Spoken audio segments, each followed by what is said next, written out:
அலைக்கும் வரஹ்மத்துல்லாஹி வபரகாத்துஹு. வலிமையான வானவர்கள் அப்துல்லாஹ் இப்னு மஸ்ஊத் ரலியல்லாஹு அன்ஹு அவர்கள் கூறினார்கள், நபி ஸல்லல்லாஹு அலைஹி வஸல்லம் அவர்கள் வானவர் ஜிப்ரீல் அலைஹிஸ்ஸலாம் அவர்களுக்கு 600 இறக்கைகள் இருக்க அவரின் நிஜ தோற்றத்தில் அவரை பார்த்தார்கள். இந்த செய்தி ஸஹீஹுல் புகாரியிலே 4857 என்ற எண்ணிலே பதிவு செய்யப்பட்டிருக்கிறது. மலக்குமார்களுடைய தன்மை ஒளியினால் உண்டான ஒரு தன்மை. ஒளியினால் அவர்கள் படைக்கப்பட்டார்கள். அவர்கள் அல்லாஹ்வுடைய கட்டளைக்கு எப்போதும் கீழ்ப்படிந்து நடப்பவர்கள். தாயின் கருவறையிலே இருக்கக்கூடிய சிசுக்களை வடிவமைத்தல் மற்றும் அதன் வாழ்வாதாரத்தை நிர்ணயித்தல், மனிதர்களின் செயல்களை பதிவு செய்தல், மரண தருவாயில் மனிதனுடைய ஆன்மாவை கைப்பற்றுதல், அதைவிட இன்னும் ஒன்று 7வது வானத்தில் அமைந்துள்ள பைத்துல் மஅமூர் என்கின்ற பள்ளியில் நாள்தோறும் சுமார் 70,000 வானவர்கள் தொழுகின்றனர். இப்படி மலக்குமார்களுக்கு உண்டான தனித்துவத்தையும் வலிமையையும் இஸ்லாம் நமக்கு தெளிவுபடுத்தி காட்டுகிறது.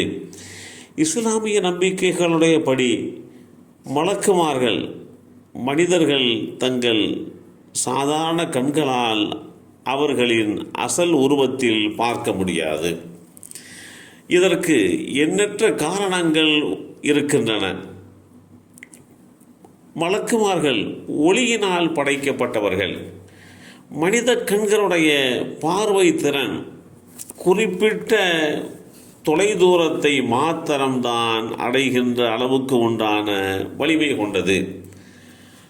அதிலேயும் மனித கண்களுடைய பார்வை திறன் குறிப்பிட்ட அலை நீளம் கொண்ட ஒளியை மட்டும்தான் காணுகின்ற வகையிலே படைக்கப்பட்டிருக்கிறது. எனவே அசல் உருவத்தில் அவர்களை காண்பது மனிதர்களுக்கு ஒருபோதும் சாத்தியமாகாது. அல்லாஹ்வுடைய தூதர்கள் மலக்குமார்களை நேரில் பார்த்திருக்கிறார்கள்.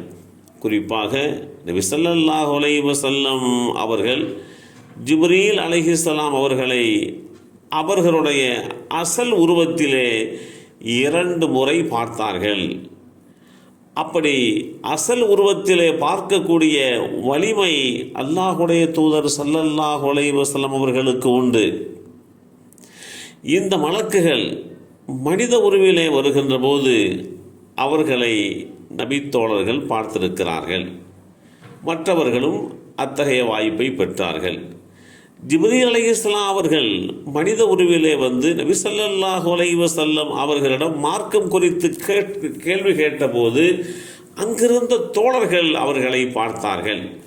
இப்படி வானவர்களுடைய வலிமை தனித்துவம் என்பது இவ்வளவுதான் என்று நிர்ணயிக்கப்பட்டது அல்ல.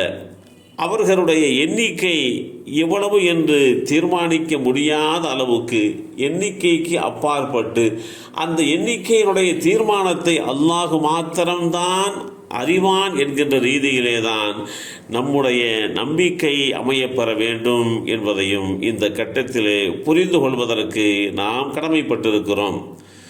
மலக்குமார்கள் என்பவர்கள் பிரபஞ்சத்தினுடைய நுண்ணிய சக்திகள் என்றும் அவர்களை ஆன்மீக கண் அல்லது அகக்கண் கொண்டு உணர முடியும் என்றும் சில குர்ஆனுடைய விரிவுரையாளர்கள் தெளிவுபடுத்தி காட்டுகிறார்கள்.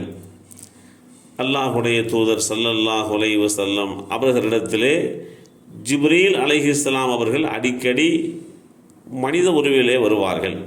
குறிப்பாக திஹ்யா என்கின்ற அந்த அழகான தோற்றம் கொண்ட நபித்தோழருடைய உருவத்திலே வருவார்கள். இந்த காட்சியை நபித்தோழர்கள் கண்டது உண்டு என்பதையும் நபிமொழி தொகுப்புகளும் குர்ஆனுடைய விரிவுரைகளும் தெளிவுபடுத்தி காட்டுகிறது.